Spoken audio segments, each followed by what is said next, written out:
बिस्मिल्लाहिर रहमानिर रहीम अल्हम्दुलिल्लाहि रब्बिल आलमीन वस्सलातु वस्सलामु अला सय्यिदिल मुरसलीन नबियना मुहम्मद व अला आलिहि व सहबिहि अजमाइन अम्मा बाद फ़क़द क़ाल अल मुअल्लिफ़ रहिमहुल्लाहु तआला बाबु सिफ़ाति सलातिन नबी सल्लल्लाहु अलैहि वसल्लम अन अबी हुरैरह रज़ियल्लाहु अन्हु क़ाल काना रसूलुल्लाह सल्लल्लाहु अलैहि वसल्लम इज़ा कब्बरा फ़िस सलाति सकता हुनैहतन क़ब्ला अन यक़रा फ़क़ुल्तु या रसूलल्लाह बिअबी अंत व उम्मी अराअयता सुकूतका बैन तकबीर वल क़िराअत मा तक़ूल क़ाल अक़ूल अल्लाह बाइद बैनी व बैन ख़तायाका व बाअद बैन अल मशरिक़ वल मग़रिब अल्लाहुम्मा नक़्क़िनी मिन ख़तायाका मा युनक़्क़ा अस-सौबुल अबयज़ मिन अद-दनस अल्लाहुम्मा अग़सिलनी मिन ख़तायाया बिल माइ वस-सल्जि वल बरद। আজকে ইসলামী সেন্টার রাকাই আমাদের এই কোর্সে উমদাতুল আহকামের দর্শের বিষয়বস্তু হচ্ছে নবী করিম সাল্লাল্লাহু আলাইহি সাল্লামের সালাতের বিবরণ, নবী করিম সাল্লাল্লাহু আলাইহি সাল্লামের সালাত আদায় করার বা নামাজ পড়ার পদ্ধতি সম্পর্কে কয়েকটি হাদিস। প্রথম হাদিস আবু হুরায়রা রাদিয়াল্লাহু তাআলা আনহু থেকে বর্ণিত। তিনি বলছেন কানা রাসূলুল্লাহ সাল্লাল্লাহু আলাইহি সাল্লাম ইযা কাব্বারা ফিস সালাতি, রাসূলুল্লাহ সাল্লাল্লাহু আলাইহি সাল্লাম যখন সালাতে তাকবীর পাঠ করতেন, মানে তাকবীরে তাহরিমা, প্রথম তাকবীর, এই তাকবীর বলতে তাকবীরে তাহরিমা বোঝানো হয়েছে। সাকাতা হুনাইহাতান, কিছুক্ষণ নীরব থাকতেন। নীরব থাকা মানে দুটো হয়। নীরব থাকার অর্থ আসসালামু আলাইকুম ওয়া রাহমাতুল্লাহি ওয়া বারাকাতুহু, কি খবর? ভালো, আহলান ওয়া সাহলান, উমরা মাকবুলা, দাম্মান মাগফুর, সাইন মাশকুর। যখন নবী করিম সাল্লাল্লাহু আলাইহি সাল্লামের সালাতের বিবরণ, এ সম্পর্কে জ্ঞান অর্জন করা প্রত্যেক মুসলিমের ফরজ। কারণ নবীকে, রসুলকে আল্লাহ পাক রব্বুল আলামিন এই জন্য পাঠিয়েছেন যে তার আনুগত্য করা ফরজ, তার অনুসরণ করা ফরজ এবং তার নিয়ে আসা পদ্ধতি মোতাবেক ইবাদতবন্দি করতে হবে। তাই নবী করিম সাল্লাল্লাহু আলাইহি ওয়াসাল্লাম সালাত সম্পর্কে বলেছেন সাল্লু কামা রাআইতুমুনি ওয়াসাল্লি, তোমরা যেমন আমাকে সালাত আদায় করতে দেখলে তেমনই তোমরা সালাত আদায় করো, নামাজ পড়ো। আবু হুরায়রা রাদিয়াল্লাহু তাআলা আনহু থেকে বর্ণিত, তিনি বলছেন রাসূলুল্লাহ সাল্লাল্লাহু আলাইহি ওয়াসাল্লাম যখন সালাতে তাকবীর বলতেন, তাকবীরে তাহরিমা, এই তাকবীর বলতে প্রথম তাকবীর, যে কোনো তাকবীর না, প্রথম যখন তাকবীর বলতেন সাকাতা হুনাইহাতান, কিছুক্ষণ চুপ থাকতেন, নীরব থাকতেন, ক্বাবলা ইয়াকরা, তিলাওয়াতের পূর্বে, সূরা ফাতিহার তিলাওয়াতের পূর্বে কিছুক্ষণ নীরব থাকতেন। হুনাইহাতান মানে জামানান কালিলান বা ইয়াসিরান, অল্প সময়। নীরব থাকা দুই ক্ষেত্রে প্রয়োগ করা যেতে পারে। এই লোকটি নীরব মানে কোনো কথা বলে না, আস্তেও না জোরেও না, এটাকে নীরব বলে। এটা হচ্ছে আসল নীরব। আর একটা নীরবতা হচ্ছে যে উচ্চস্বরে প্রকাশ করে কোনো কথা বলে না, কিন্তু মনে মনে বলছে, সেটাও এক ধরনের নীরবতা, সেটাও এক ধরনের নীরবতা। এখানে কোনটা বোঝানো হয়েছে? দ্বিতীয় অর্থটি না প্রথম অর্থটি? দ্বিতীয় অর্থ। প্রথম অর্থ যদি বলা হয় তার মানে নবী সাল্লাল্লাহু আলাইহি ওয়াসাল্লাম তাহলে না জোরে কিছু পড়তেন, না আস্তে কিছু পড়তেন, এমনি দাঁড়িয়ে থাকতেন, এমন কথা নাই। এখানে সাকাতা মানে উচ্চস্বরের বিপরীত, জাহরের বিপরীত। উচ্চস্বরে কিছু বলতেন না, আল্লাহু আকবার, তারপর উচ্চস্বরে কিছু বলতেন না, কিন্তু মনে মনে খফিয়াতান কি বলতেন? কিছু বলতেন, কিছু বলতেন। এই জন্য জিজ্ঞাসা করছেন সাহাবী যে এই সময়টা আপনি কি বলেন? আর নবী সাল্লাল্লাহু আলাইহি ওয়াসাল্লাম বলছেন আমি এই বলি, তার মানে উচ্চস্বরে বলি না, মনে মনে বলি, আস্তে আস্তে। মনে মনে বলা আবার দুই রকম হয়। এটা হচ্ছে মনে কোনো কথা আসা, মনে কোনো কথা গাঁথছে, যেটা আমরা বলি, আসছে আর কথাটা মনে চলে আসে, কিন্তু জবান নড়ে না, আস্তেও নড়ে না। হ্যাঁ, যেটাকে জিকিরে কলবি বলা হয়। মনে মনে আল্লাহকে স্মরণ করছেন, কিন্তু জবান একটু হিলাচ্ছেন না, এটা একটা অর্থ। আর একটা অর্থ হচ্ছে মনে মনে বলার মানে জোরে বলছেন না, আস্তে আস্তে ভিতর ভিতর মনে মনে জিকির করছেন, তারপরে জিহ্বা ভিতর ভিতর নড়ছে। বোঝা গেছে না? তো নবী করিম সাল্লাল্লাহু আলাইহি ওয়াসাল্লাম মনে মনে বলতেন মানে কোনটা তাহলে? কলবে না জবানে? জবান হিলিয়ে বলতেন। এটা হচ্ছে আসল, হচ্ছে তেলাওয়াত বা আসল হচ্ছে জিকির, আস্তে পড়া, যে কোনো দোয়া পড়া। কেউ যদি ধরে রুকু সিজদা তসবিহগুলি আর অর্থটা মনে ফিরায়, মনে তার গাছে জবান একটু হিলাচ্ছেন না, জোরেও না, আসতে না। সুবহানা রাব্বিয়াল আলা এই কথাটি মনে মনে আসছে তার, তো এটা যথেষ্ট নয়, তার তাসবিহ যথেষ্ট এটা না। কিন্তু আল্লাহকে স্মরণ করার ক্ষেত্রে বলা যেতে পারে, আল্লাহ পাকের স্মরণ মনে মনে হইতে পারে, জবান নড়ছে না কিন্তু মনে মনে আল্লাহর কথা সবসময় আপনার, আল্লাহর ভয়, আল্লাহর কুদরত, আল্লাহ পাকের প্রশংসা, হ্যাঁ আল্লাহ পাকের তাসবিহ তাহলিল মনে গেঁথে আছে। মনে মনে রাস্তাঘাটে চলছেন, জবান নড়ছে না কিন্তু আল্লাহর কথা স্মরণ হচ্ছে, আল্লাহকে ভয় পাচ্ছেন, এটা জিকরে কালবি, জিকরে কালবি বা জিকরে নফসি। আর আরেকটা হচ্ছে জবানে এই যে একটু করে ঠোঁট হিলছে হয়তো, বা ঠোঁট না হিললো জিভা নড়ছে, আর বলছেন সুবহানাল্লাহ আলহামদুলিল্লাহ আকবার। এটা তো নবী করিম সাল্লাল্লাহু আলাইহি সাল্লাম তেলাওয়াতের পূর্বে কিছুক্ষণ চুপ থাকতেন। ফাকুলতু ইয়া রাসূলুল্লাহ, আমি বললাম হে আল্লাহ রাসূল, বিআবি আনতা ওয়া উম্মি, আমার পিতা মাতা আপনার উপর উৎসর্গ হন, আপনার উপর কুরবান হন। আরাইতা সুকুতাকা, আরাইতা হবে আমরা এতদিন জানি, এখানে যে লিখেছে আরাই তো ভুল, এটা টাইপে।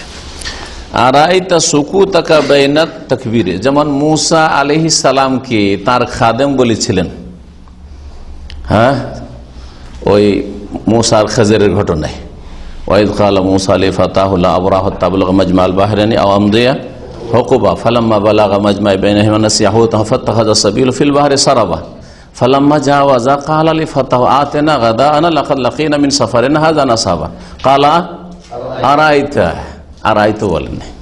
তো আরাইতা আরবি একটি মানে বাকভঙ্গিমা, মানে আখবিরনির অর্থে।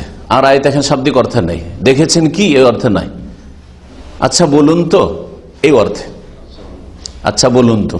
আরাইতা মানে আচ্ছা বলুন তো, আখবিরনি আমাকে বলুন তো। তো এইখানে তাহলে আরাইতা হবে না, যেমন ওই কোরআনে আরাইতা ইযা আওয়াইনা ইলা সাখরা, এইরকম এখানে আরাইতা সুকুতাকা বাইনা তাকবীর ওয়াল কিরাতে, আপনার কিরাত আর তাকবীরের মাঝে যে নীরবতা রয়েছে সে সম্পর্কে বলুন তো। দেখলেন ফিট হইল, আখবিরনি সুকুত আন সুকুতিকা বাইনা তাকবীর ওয়াল কিরাত। আমি যদি আরাইতাকে এখান থেকে উঠিয়ে নিই আর আখবিরনি লাগিয়ে দিই তো অর্থ ঠিক সেট। আখবিরনি আন সুকুতিকা বাইনা তাকবীর ওয়াল কিরাতে, এটা হচ্ছে এর আরবি থেকে আরবি ব্যাখ্যা সারা। আচ্ছা বলুন তো আপনার তাকবীর এবং তেলাওয়াতের মাঝে যে নীরবতা রয়েছে সে সম্পর্কে, মা তাকুল, আপনি সেখানে কি বলেন, ওতে কি বলেন আপনি। কালা, তখন রাসূলুল্লাহ সাল্লাল্লাহু আলাইহি ওয়াসাল্লাম বলেন, আকুল, আমি এই দোয়া বলি, এই বাক্যগুলি বলি, আল্লাহ বাঈদ বাইনি ওয়া বাইনা খাতায়ায়া কামা বা'আদতা বাইনাল মাশরিক ওয়াল মাগরিব, হে আল্লাহ আমার মাঝে এবং আমার গুনার মাঝে, গুনাহ সমূহের মাঝে, খাতা এবং সাইয়া, সাইয়া শব্দটি গুনার অর্থে ব্যবহার হয়, পাপের অর্থে, কিন্তু সাইয়া সাধারণত ছোটখাটো সাগিরা গুনার ক্ষেত্রে ব্যবহৃত হয়। আর খাতা মানেও গুনাহ পাপ, কিন্তু খাতা অধিকাংশ ক্ষেত্রে বড় গুনার ক্ষেত্রে ব্যবহার হয়, বড় গুনার ক্ষেত্রে ব্যবহৃত হয়, কিন্তু কখনো কখনো ছোট গুনাহকেও শামিল হয়। যেমন আল্লাহ কোরআনে বলছে, ইন তাজতানিবু কাবায়িরা মা তুনহাউনা আনহু নুকাফির আনকুম সাইয়্যাতিকুম, তোমরা যদি কাবিরা গুনাহগুলি থেকে বেঁচে থাকো যেগুলি নিষিদ্ধ, তাহলে তোমাদের সাইয়্যাতকে মোচন করব। তাহলে কাবিরা থেকে বাঁচো, তাহলে সাইয়্যাত মোচন করবো, মানে কি সাগিরা, সাইয়্যাতের তাহলে প্রয়োগ এখানে সাগিরার উপর হয়েছে। তো খাতা বড় গুনাহকে বলা হয়, তবে ছোট গুনাহকেও অনেক সময় শামিল হয়। আল্লাহ আমার মাঝে এবং আমার গুনাহ সমূহের মাঝে দূরত্ব সৃষ্টি করে দাও, দূরত্ব পয়দা করে দাও। বাঈদ কামা বা'আদতা বাইনাল মাশরিক ওয়াল মাগরিব, যেমন তুমি দূরত্ব সৃষ্টি করেছো পূর্ব পশ্চিমের মাঝে। পূর্ব পশ্চিম যেমন কখনো একত্রিত হইতে পারে না, অসম্ভব কথা, এটা হচ্ছে এর ব্যাখ্যা। এনে যে শুধু বাহ্যিক দূরত্বটা বোঝানো হয়েছে, এখানে এই কথাটি বোঝানো হয়েছে, কোন জগতে অতীতে বর্তমানে ভবিষ্যতে কখনো আসমান জমিনের পৃথিবীর ইতিহাসে পূর্ব আর পশ্চিমে এসে একসাথে লেগে গেছে এরকম হয়নি। আমাদের হাত দুই দিকে থাকলে দুটো অনেক সময় লেগেছে, লাগলো, ঠিক না?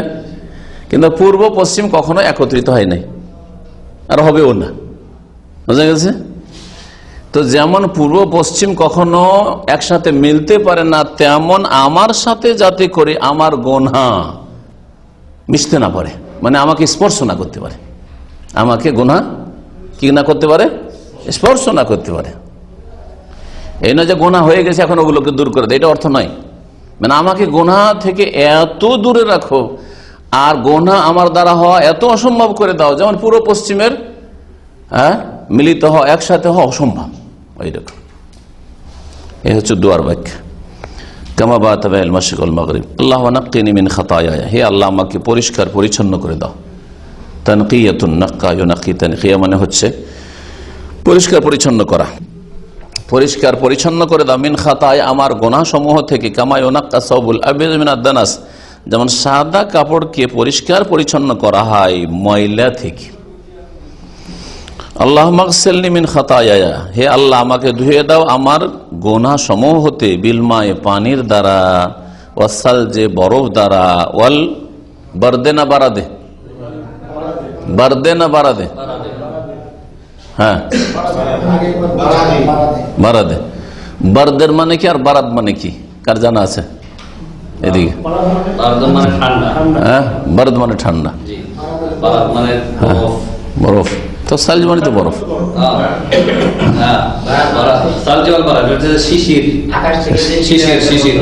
না শিশির না,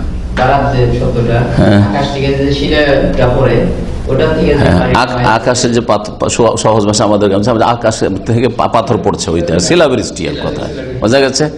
শিলা, এই যে বৃষ্টির আগে পরে বা বৃষ্টি চলা অবস্থায় যে শিলা বর্ষণ হয়, এটা কি বলা হয়? বারাদ বলা হয়। জি, তো পানি দিয়ে ধুয়ে দাও, বরফ দিয়ে ধুয়ে দাও, আর শিলা বৃষ্টি দিয়ে ধুয়ে দাও, এগুলি কাছাকাছি শব্দ। পানি, বরফ, বরফ গলে গেলো পানি হয়, আর শিলা বৃষ্টি গলে গেল পানি হয়। তাহলে প্রতি শব্দ ব্যবহার করে দোয়া করা জায়েজ আছে, বা কাছাকাছি শব্দ ব্যবহার করে দোয়া করা জায়েজ আছে। একটি মশলা এখান থেকে ইস্তেমাত হল, বুঝা গেছে? এভাবে মশলা দোয়া থেকে মশলা ইস্তেমাত। আপনি দোয়াটাকে শুধু দোয়া হিসেবে নেবেন না। অনেক ফুকাহে কেরামরা বা হাদিসের যারা ভাষ্যকার, মুহাদ্দিসিন, তারা একটা দোয়ার একটা অংশ থেকে আকীদা ইস্তেমাত করেছেন, ফিকহি মাসলা ইস্তেমাত করেছেন। এখানে ফিকহি মাসলা দেখালাম, তাই না? যে আপনার দোয়ার ক্ষেত্রে প্রতি শব্দ ব্যবহার করতে পারেন। আল্লাহ আমার গুনাহ মাফ করে দাও, আমার পাপ মোচন করে দাও, মাফ করে দাও, মোচন করে দাও। তুই তো কথা থেকে পাপ গুনাহ থেকে জিনিস, হ্যাঁ, আল্লাহ আমাকে মাফ করো, আমাকে ক্ষমা করো, মার্জনা করো, কথা থেকে জায়েজ আছে দুই শব্দ ব্যবহার করা। আকীদা, আকীদা মেলা ক্ষেত্রে দোয়া দিয়ে আকীদা প্রমাণিত। আউযু বিকালিমাতিল্লাহি তাম্মাতি মিন শাররি মা খালাক, যে কোরআন মাখলুক নয়, কোরআন আল্লাহর সিফাত, কারণ আশ্রয় গ্রহণ করা হচ্ছে আল্লাহর কালেমাতের। দোয়া থেকে আকীদা প্রমাণিত হচ্ছে। জি, এই ছিল হাদিস। দোয়াতে নবী করিম সাল্লাল্লাহু আলাইহি ওয়াসাল্লাম শিখালেন যে গুনাহকে ধুয়ে দাও কি দিয়ে? তিনটা জিনিস দিয়ে। তিনটা কিন্তু ঠান্ডা জিনিস, ঠিক না? পানিও ঠান্ডা, বরফও ঠান্ডা, শিলাবৃষ্টিও ঠান্ডা, ঠান্ডা জিনিস দিয়ে। অথচ আমাদের জানা আছে ঠান্ডার চাইতে গরম পানি দিয়ে বা গরম জিনিস দিয়ে যদি কোনো কিছুকে পরিষ্কার করা যায় তো বেশি সাফ হয়। তো কি রহস্য আছে? নবী করিম সাল্লাল্লাহু আলাইহি ওয়াসাল্লাম বললেন না যে আল্লাহ এই গরম পানি দিয়ে আমার ময়লা আবর্জনাকে, হ্যাঁ না কি বলবেন, গুনাহ খাতাকে আমাকে আর ক্ষমা করে দেয়, এমন করে যেমন গরম পানি দিয়ে কাপড় সাফ করা হয়। কারণ গরম পানি দিয়ে ময়লা দূর করা হয়, গরম পানিতে বেশি ময়লা দূর হয়, জানা আছে, হয় না? ঠান্ডা পানিতে বেশি সাফ হবে না গরম পানিতে? গরম পানিতে। কি রহস্য আছে? গরম আগুন দিয়ে তৈরি হয়। হ্যাঁ হ্যাঁ হ্যাঁ,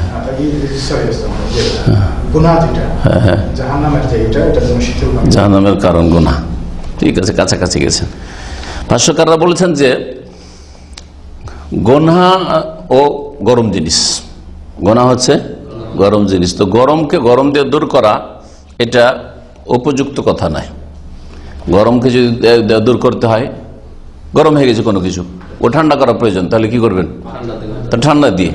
তো গুনাহকে যেহেতু দূর কথা বলা হয়েছে, ইগসিলনি মিন খাতায়া, আমার গুনাহ থেকে আমাকে ধুইয়ে দাও, আমার গুনাহ থেকে আমাকে ধুয়ে দাও। গোনা হচ্ছে গরম জিনিস, তো গরম জিনিসকে দূর করার জন্য ঠান্ডার প্রয়োজন, সেই জন্য তিনটি শব্দই নিয়ে এসছেন এমন যে তিনটি বস্তু হচ্ছে ঠান্ডা।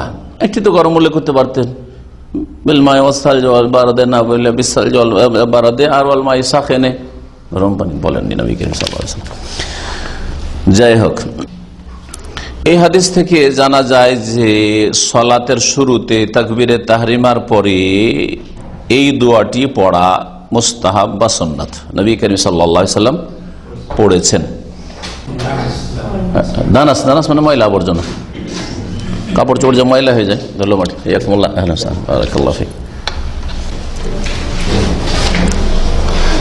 বিসমিল্লাহির রহমানির রহিম। মাসলা ইস্তেমবাত আহকাম বোঝা গেছে। এই হাদিস দ্বারা বোঝা যায় যে নামাজে যে সব ইস্তিফতার দোয়া আছে, আসলে শুদ্ধ পরিভাষা টার্ম হচ্ছে ইস্তিফতাহ, দোয়াউল ইস্তিফতাহ মানে সালাত শুরু করার দোয়া।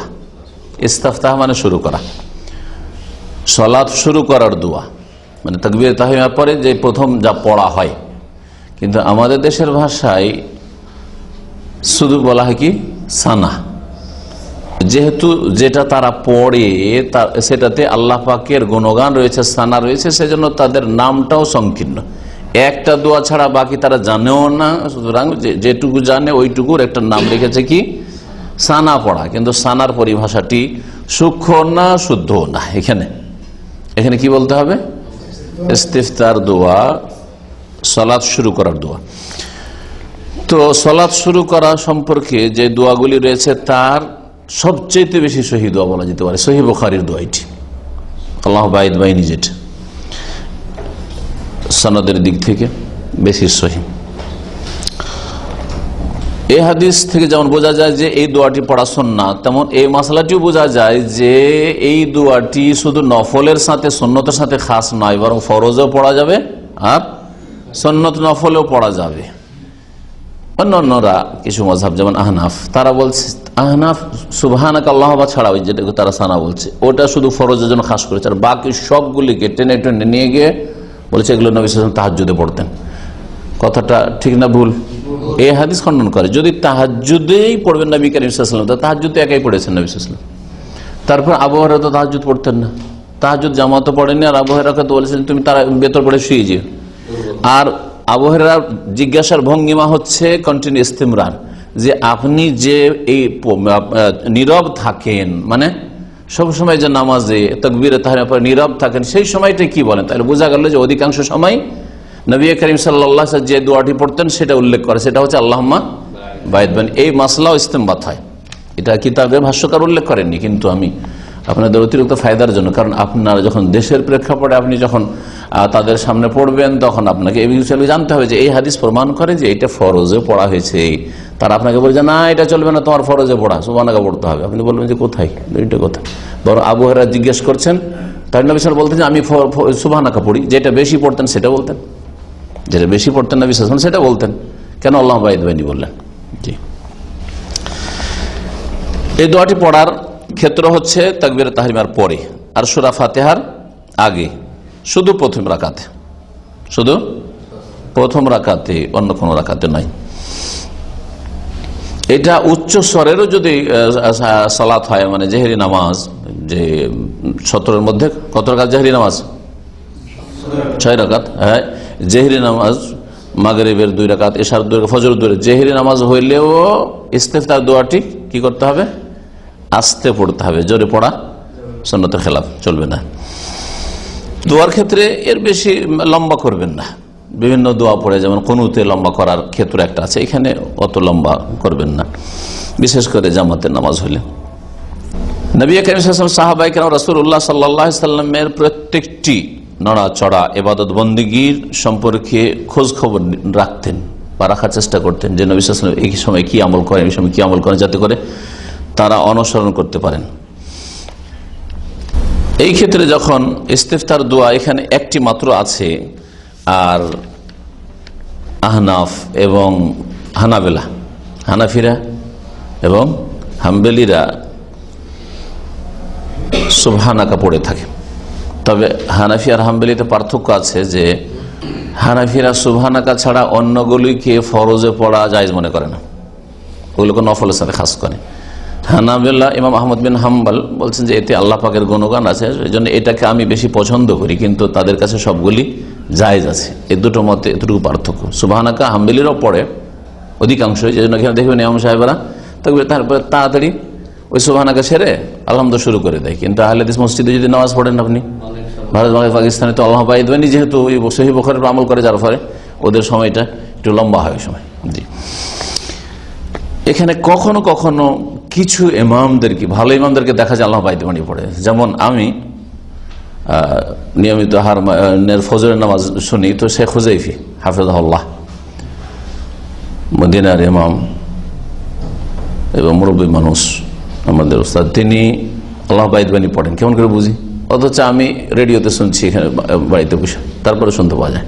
কারণ ওনারা যখন পড়েন তখন বোঝা যায় যে ফুসফুস করে কি আওয়াজটা মাইকে ধারণ করে যে কি পড়ছেন, তাতে শুনতে পাই যে আল্লাহ বাইত বানিয়ে পড়ছেন উনি।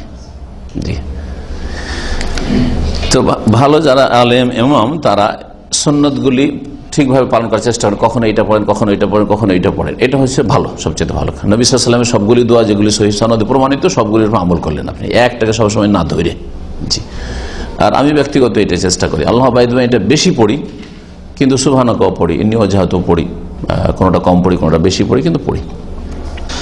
এই মর্মে বেশ কিছু দোয়া রয়েছে, তার মধ্যে প্রথম হচ্ছে আল্লাহ বাইত বানি ওয়া বাইনা খাতায়ায়া, আরেকটি হচ্ছে সহিহ মুসলিমের হাদিস ইন্নী ওয়াজহাতু ওয়াজহি লিল্লাযী ফাতারাস সামাওয়াতি ওয়াল আরদ, যেটাকে আমাদের দেশের হানাফিরা জায়নামাজের দোয়া বলে থাকে। জায়নামাজের কোনো দোয়া নেই, আর তাকবীরে তাহরিমের আগে এটা পড়া নেই। যদি কেউ পড়ে তো সুন্নাত না হয় এটা বিদআত হয়ে যাবে, আর তাকবীরে তাহরিমের পরে পড়লে ইস্তিফতার দোয়া হবে, সেটি সুন্নাত হবে। জি, 3 নম্বর দোয়া রয়েছে সুনানের কিতাবাতিতে আবু দাউদে, সুবহানাকাল্লাহুম্মা ওয়া বিহামদিকা ওয়া তাবারাকা ইসমুকা ওয়া তাআলা জাদ্দুকা ওয়া লা ইলাহা গায়রুকা। জি হ্যাঁ, ওয়া কুল্লুহা জায়েজ। ভাষ্যকার বলছেন যে সবগুলি জায়েজ। কেন? লিআন্নাহা ওয়ারিদা, কারণ সবগুলি হাদিসে এসেছে, শুধু হাদিসে আছে, সহিহ হাদিসে এসেছে। ওয়ালাকিন ইমাম আহমদ ইখতার আল আখির মিনহা, ইমাম আহমদ এই সুবহানাকাটিকে পছন্দ করেছেন। আহনাফদের কথা এখানে উল্লেখ করা হয়নি, কিন্তু আমাদেরকে হানাফিদের আমলটাও বেশি জানতে হবে, কারণ আমরা যে দেশে বাস করি শেষে হানাফি মেজরিটি আছে, সংখ্যাগরিষ্ঠ আছে, সুতরাং তাদের মতটিও জানতে হবে। যে তারা বলছেন যে সুবহানাকা পড়তে হবে ফরজ নামাজে, আর অন্যগুলো পড়া যাবে কিন্তু রাতের নামাজের সাথে তারা খাস করেছে, বা নফল নামাজের সাথে খাস করেছে। রাতের নামাজ মানে তাহাজ্জুদের নামাজ। عن عائشة رضي الله عنها قالت كان رسول الله صلى الله عليه وسلم يستفتح الصلاة بالتكبير والقراءة بالحمد لله رب العالمين। আয়েশা রাদিয়াল্লাহু তাআলা আনহা থেকে বর্ণিত, তিনি বলছেন যে রাসূলুল্লাহ সাল্লাল্লাহু আলাইহি ওয়াসাল্লাম সালাত শুরু করতেন তাকবীর দ্বারা এবং আলহামদুলিল্লাহ রাব্বিল আলামিনের তিলাওয়াত দ্বারা, অর্থাৎ তাকবীরে তাহরিমা বলতেন আর তারপরে সূরা ফাতিহা পাঠ করতেন। এর মানে এই নয় যে এখানে ইস্তিফতার দোয়া পড়তেন না, বরং এখানে তিনি সংক্ষেপ করে দিয়েছেন, আর একটা ব্যাখ্যা করা যেত, সেটা হচ্ছে যে উচ্চ স্বরে তাকবীর পাঠ করতেন, আর তারপরে যেটা উচ্চ স্বরে শুরু করতেন সেটা হচ্ছে সূরা ফাতিহা। তাহলে আরো বেশি স্পষ্ট হয়ে যাবে এই ব্যাখ্যাতে। আল্লাহু আকবার বলার পরে যে ইস্তিফতার দোয়া পড়তে তো মনে মনে, তারপরে যেটা উচ্চ স্বরে পড়তেন সেটা জাহরি কিরাতে আলহামদুলিল্লাহ রাব্বিল আলামিনের তেলাওয়াত। তাহলে সূরা ফাতিহা পড়তে হবে ইস্তিফতার দোয়ার পরে। ওয়া কানা ইযা রাকা লাম ইউসখিস রাসাহু ওয়া লাম ইউসাউবিহু, আর যখন রাসূলুল্লাহ রুকু করতেন তখন তার মাথাকে উঁচাও করতেন না আর মাথাকে বেশি ঝুঁকাতেন না। সাওয়াবা মানে ঝুঁকানো, খাফাদা, তো আশাখাসা মানে উপরে উঠানো, এইভাবে উঠিয়েও রাখতেন না রুকুতে, যে উঠে আছে পিঠটা এইভাবে মাথায় এইরকম আছে না, মাথা পিঠ বরাবর হইত। আর নিচে এইভাবেও না, নামিয়েও না, যে মাথা একবারে পিঠ চাইতে নিচে নেমে আছে এইরকমও না, কোনোটাই ঠিক না। তাহলে কোনটা ঠিক? এই দুইয়ের মাঝামাঝিটা ঠিক। ওয়ালাকিন বাইনা যালিকা, তবে যেটা করতে সেটা হচ্ছে এই দুইয়ের মাঝামাঝি। ওখানে যারা ফারাসমিনা রুকু, আর যখন রুকু থেকে রাসূলুল্লাহ সাল্লাল্লাহু আলাইহি ওয়াসাল্লাম মাথা উঠাতেন লাম ইয়াসজুদ, অতক্ষণ সিজদা করতেন না, হাত্তা ইয়াস্তাউয়া কায়মান, যতক্ষণ পর্যন্ত সোজা দাঁড়িয়ে না যেতেন। তাহলে রুকু থেকে উঠে বাঁকা হয়ে আছে, এরকম হয়ে আছে, হয়তো উঠে গেছে কিন্তু এরকম হয়ে আছে, সোজা পিঠকে সোজা করেনি, মাথা সোজা করেনি এইভাবে, আর তারপরে চলে গেল সেজদায়, জায়েজ নয় এটা। এগুলোতে নামাজের যেগুলি ওয়াজিবাত রয়েছে ছুটে যায় বা রুকুন ছুটে যায়, কখনো রুকুন ছুটে কখনো ওয়াজিবাত ছুটে। কিছু জিনিস রুকুন আছে, যেমন 14টা রুকুনের। ওয়াকানে যারা ফারাসমিনা সাজদা, আর সেজদা থেকে যখন মাথা উঠাতেন লাম ইয়াসজুদ, অতক্ষণ সেজদা করতেন না, হাত্তা ইয়াস্তাউয়া কায়েদান, যতক্ষণ পর্যন্ত সোজা হয়ে বসে না যেতেন। এই ক্ষেত্রে সোজা বসে গিয়ে তারপরে দ্বিতীয় সেজদায়, এক সেজদা থেকে ওইটা দুই সেজদার মাঝখানে, তাহলে কি করতেন? সোজা বসতেন। তাহলে কেউ যদি দুই সেজদার মাঝে এইরকম একটু উঠেছে বাঁকা, তারপর আর সেজদায় চলে গেল, যেমন দেশের জনসাধারণ নামাজ, আরব দেশের মূর্খদের নামাজ, হ্যাঁ, অনেকে খুব তাড়াতাড়ি নামাজ পড়ে, এই নামাজগুলি হয় না। তাদের এই দুটো সিজদা এক সিজদাই বলে গণ্য হয়, দুটো সিজদা এক সিজদা বলেই গণ্য হয়, দুটো সিজদা আলাদা আলাদা হয় না। আর এই দুই সিজদার মাঝখানে সোজা হয়ে বসা, এটি রকম। ওয়াকানা ইয়াকুলু ফি কুল্লি রাকাতাইন আত-তাহিয়্যা, আর রাসূলুল্লাহ সাল্লাল্লাহু আলাইহি ওয়াসাল্লাম প্রত্যেক দুই রাকাতের শেষে কি করতেন? আত-তাহিয়াত পড়তেন। তাহলে 4 রাকাত বিশিষ্ট নামাজ বা 3 রাকাত বিশিষ্ট নামাজে 2 রাকাত পড়ার পরে কি করতেন? আত-তাহিয়্যা পড়তেন। ওখানে ইয়াফরিশু রিজলাহুল ইউসরা ওয়া ইয়ানসিবু রিজলাহুল ইউমনা, আর বসার ক্ষেত্রে, বৈঠকের ক্ষেত্রে রাসূলুল্লাহ সাল্লাল্লাহু আলাইহি ওয়াসাল্লাম বাম পাকে বিছিয়ে দিতেন এবং ডান পাকে দাঁড় করে দিতেন, খাড়া করে দিতেন। তাহলে কেমন করে বসতে হবে, এখানে যদি নিচে ব্যবস্থা থাকতো তাহলে বোঝানো সুবিধা হতো, কিন্তু এগুলো জিনিস আপনাদের জানা আছে, কারণ আপনারা কোর্সে আছেন, তাই না? এটা হচ্ছে দুই সিজদার মাঝখানের বসা, যতগুলি বসা আছে নামাজের ভিতরে, আর প্রথম তাশাহুদে বসা। প্রথম তাশাহুদ শুধু বললাম, প্রথম তাশাহুদ ছাড়াও দুই সিজদার মাঝখানে যে বসাটা রয়েছে ওইটাও এইরকমই বসা। জি। ওয়াকান ইয়ানহান উকবাতিশ শায়তান, আর নবী সাল্লাল্লাহু আলাইহি ওয়াসাল্লাম নিষেধ করতেন শয়তানের গোড়ালি হতে। হ্যাঁ, উকবাতুন মানে গোড়ালি। হ্যাঁ, নবী সাল্লাল্লাহু আলাইহি ওয়াসাল্লাম এর জামা শব্দ বহু বচন ব্যবহার করেছেন ওই হাদিসে, যে হাদিসে কোন সাহাবীর গোড়ালি শুকনা থেকে গেছিল। ওয়াইলুল লিল আকাবি মিনান নার, ওয়াইল নামক জাহান্নাম বা দুর্ভোগ রয়েছে জাহান্নামের, হ্যাঁ, গোড়ালিওয়ালার, মানে ওই ব্যক্তির যার গোড়ালি শুকনো আছে, পানি পৌঁছেনি উজুতে। তো শয়তানের গোড়ালি থেকে নিষেধ করেছেন, মানে নবী সাল্লাল্লাহু আলাইহি ওয়াসাল্লাম গোড়ালির ওপর ভর দিয়ে বসা বা দুই গোড়ালির মাঝখানে বসা, এটাকে শয়তানের গোড়ালি বলেছেন। এটাকে শয়তানের গোড়ালি বলেছেন। গোড়ালি কোনটা দেখান? হ্যাঁ, পায়ের পেছন দিক, পায়ের পেছন দিক, আমরা আঞ্চলিক পায়ের গুল্লা বলি। হ্যাঁ, মুড়ি, মুড়ি, মুড়ি মানে তো মাথা হয়, আবার এদিকে তো মুড়ি হইতে পারে। আচ্ছা, হ্যাঁ, আচ্ছা, এই বসাটা শিখে নেন। এই ওর উপরে ভর দেওয়া বসা, এটা একটা, এটাও শয়তানের এড়ি, উর্দুতে এড়ি বলে না, ওইরকম। আর একটা হচ্ছে দুটোকে ফাঁক করে দুই গোড়ালির মাঝখানে বসা, এটা দুটো হইলো। আর একটা হচ্ছে ওইটা যেটা করলেন, সেটা হচ্ছে রেখে দিয়ে ওই দুটোর উপরে বসা, দুটোর উপরে বসা, এরকম করে গোড়ালির উপরে বসা। জি হ্যাঁ, দুই গোড়ালির মাঝখানে, গোড়ালির ওপরে, অথবা গোড়ালি ফাঁক করে দিয়ে। হ্যাঁ, দুই পায়ে খাড়া করে দুই পায়ে বসা নাই, দেখা যায় মিস্ত্রিদের কিরকম দেখা যায়, এটা হচ্ছে শয়তানের এড়ি বা শয়তানের গোড়ালি বসা। হ্যাঁ, জি জি জি জি। কিভাবে? ওজোরের জন্য, ওজোরের জন্য যে রকম বসা যাবে, কিন্তু যদি ধরেন ওজোরের ক্ষেত্রে ইফতেরাশ না করে যদি আপনি তাওয়াররুক, নিতম্বের উপরে বসান, দুইটা ভালো। হ্যাঁ, ওটাও বসতে পারেন না। হ্যাঁ, মাজুর লোকের জন্য যে কোনো রকম ভাবে নামাজ পড়া যাবে। হ্যাঁ, ফাতু মিনহুম মাস্তাতাতুম, যতটা পারো নিয়ে আসো, মানে কাজ করো।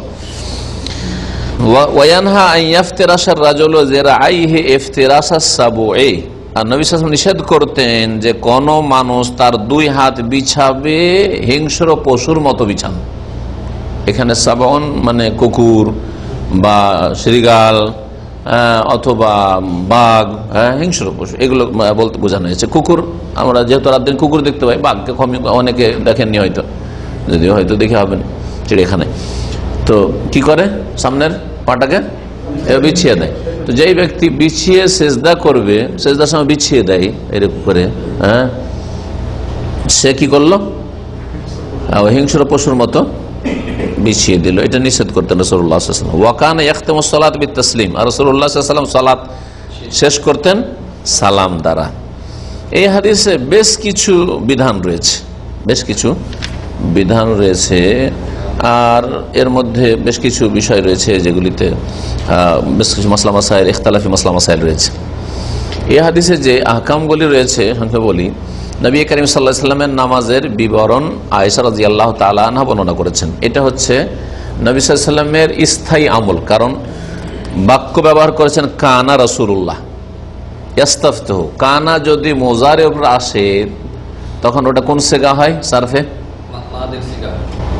কানা মোজারের উপরে যখন আসে তখন মাজি, কিন্তু কোন মাজি হয়? শুধু মাজি, মাজি ইস্তিমরারি, এটা বলতে হয়। মাজি তো দারাবাই মাজি, মুতলাক মাজি, মাজি মানে অতীতকাল। তো শুধু অতীতকাল নয়, অতীত কন্টিনিউয়াস, যেটাকে বলা হয় কন্টিনিউয়াস। তো কানা ইস্তাফতাহু, তিনি শুরু করতেন, তিনি এইরকম করতেন, মানে তার এটা স্থায়ী আমল ছিল, বোঝানো হয়েছে। জি,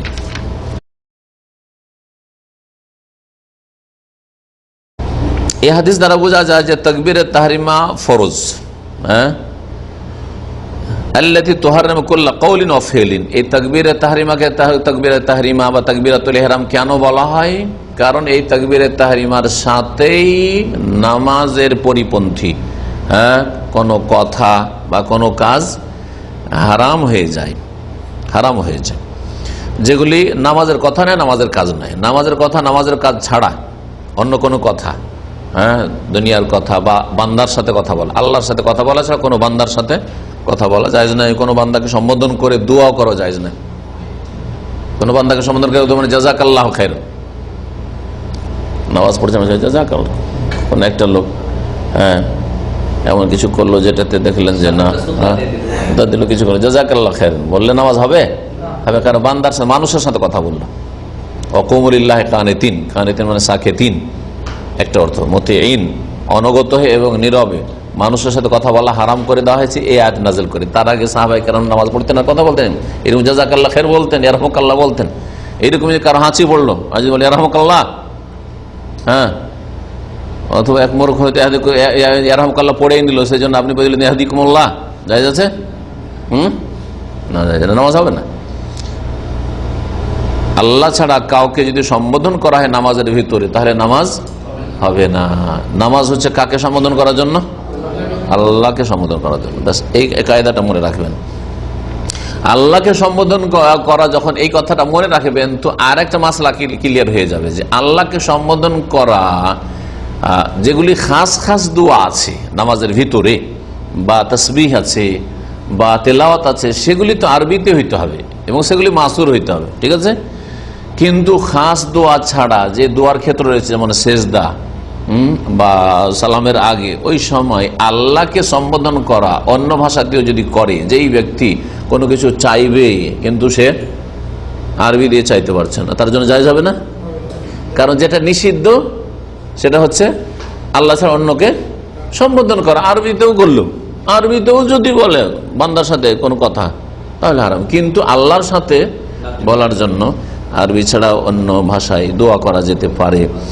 এই ক্ষেত্রে যারা বলেছেন ফরজে করিয়েন না, এটা অধিক সতর্কতা, এহতিয়াতি মাসলা, মানে সতর্কতার জন্য, যাতে করে লোকজন নামাজটাকে একটু হালকা না মনে করে নেয়, অথবা এটাকে নিয়ে আবার এক শ্রেণীর লোক বিভ্রান্তির শিকার না হয়, গুমরা নয়। কারণ মূর্খ লোক তো বুঝতেই পারে না, আরে আরে জানো জানো কি ফতোয়া দেয়, বলে নামাজ নাকি বাংলায় পড়া যাবে। নামাজ তো বাংলা পড়া যাবে বলে বলা হয়নি, নামাজের ভিতরে দোয়া করা যাবে। নামাজে বাংলায় যদি কেউ সূরা ফাতিহা পড়ে জায়েজ নাই, নামাজে সুবহান রাব্বিল আযীম কেউ বাংলায় কেন, উর্দুতে পড়লেও জায়েজ নাই, আরবি ছাড়া কোনো ভাষায় জায়েজ নাই। হ্যাঁ, আল্লাহু আকবরটাকে যদি কেউ অন্য ভাষায় বলে তো জায়েজ নাই। কিন্তু হানাফি মাযহাবে আল্লাহু আকবর ফার্সিতে জায়েজ, সূরা ফাতিহা ফার্সিতে জায়েজ, ইমাম আবু হানিফা রাহমাতুল্লাহর কাছে জায়েজ, বোঝা গেছে। শুধু জায়েজ না, আল্লাহ আকবার, আল্লাহ বুজুর্গ বার তার আস্তে জায়েজ নয়, শুধু আল্লাহু আকবার না বলে অন্য কোন যদি আল্লাহ পাকের গুণগানমূলক কোন বাক্য বলে তাও জায়েজ হানাফি মাযহাব। এমন কোন ফিকার কিতাব নেই হানাফি ফিকাহ যাতে নেই কথা। উদাহরণস্বরূপ তারা বলছে আল্লাহুল কবির, আল্লাহ কবির জায়েজ। আচ্ছা, আকবর থেকে কবির না হলো, বলছে যে আল্লাহ আজল, জলিল থেকে জায়েজ, আল্লাহ জলিল জায়েজ, হ্যাঁ, তারপর আল্লাহ আজম জায়েজ, হ্যাঁ, আল্লাহ রহিম, আল্লাহ করিম। আজকাল আরবরা ভিক্ষুকে খালি হাতে বিদায় করে আল্লাহ করিম বলে। আর কেউ যদি তকবীরে তাহরিমা হানাফি ফিকহ মোতাবেক পড়ে নামাজ আর আল্লাহ করিম, আল্লাহ করিম বলে, তো নামাজ তার ঠিক, তকবীরে তাহরিমা তার ঠিক, তারপরে অন্যান্য তকবীরগুলি তার ঠিক। এগুলি হচ্ছে হানাফি ফিকহার ফতোয়া। তো ফিকহ কোনো ওহী নয়, ফিকহ হচ্ছে উলামা কিরামদের ইজতিহাদাত, ফুকাহাদের ইজতিহাদাত, তাদের মেহনতের ফসল। সেই মেহনতে সাকসেস হইতেও পারে, কোন কোন ক্ষেত্রে সাকসেস, যে ক্ষেত্রে ওহির দলিল আছে, আর কোন ক্ষেত্রে ব্যর্থ। আর আপনার জন্য হক স্পষ্ট হওয়ার পরে অন্ধভাবে আপনি কোন একটি ফিকহ মানতে থাকবেন, এটা হারাম। কারণ ফিকহ আল্লাহর কথা না, রসুলের কথা না। ফিকহের মধ্যে ওই কথাগুলি আল্লাহ এবং রসুলের যে কথাগুলি ওহী ভিত্তিক, কোরআন এবং হাদিস ভিত্তিক।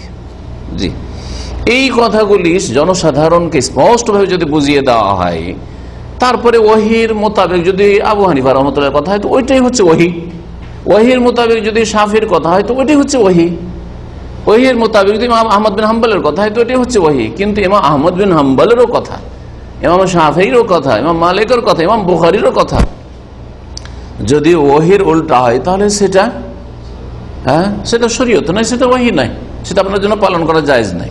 কারণ আপনাকে বলা হয়েছে আতিউল্লাহ ওয়া আতিউর রাসূল ইত্তাবিউ মা উনজিলা ইলাইকুম মির রাব্বিকুম, আল্লাহর নাযিলকৃত বিধিবিধানের অনুসরণ করো। এতক্ষণ তো আমার ভাষায় বললাম, এখন মক্কাতুল মুকাররমার কাজী আল্লামা বাসসামের ভাষায় শুনেন।